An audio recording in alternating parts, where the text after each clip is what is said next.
ही movement करते आज कधीपासून? सकाळपासून. काल काल झालं पण काल एवढं नॉर्मल होतं. सकाळ काल डॉक्टरांकडून गेलो आम्ही. हां हां. त्यांनी एक इंजेक्शन दिलं गोळ्या दिल्या. बरं, मग त्यांनी नाही प्रकट असं काय फरकच वाटला नाही. बरं, मानिकडे बघ.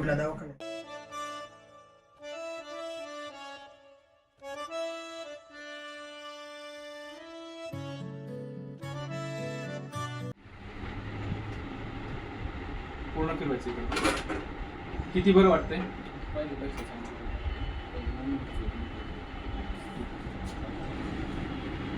आफ्टर अग्निकर्म, विद्या आणि अग्निकर्मानंतरचा उपशय म्हणजे इमिडिएट इन्स्टा पेन मॅनेजमेंट जे म्हणतो आपण ते हे आपल्याला पेशंटमध्ये लगेचच दिसून येतं. कुठल्याही प्रकारचं पेनकिलर इंजेक्शन न देता आयुर्वेदिक पद्धतीने जी काय आपण उपचार पद्धती करतो त्या पद्धतीने आपल्याला इन्स्टा पेन मॅनेजमेंट करता येतं.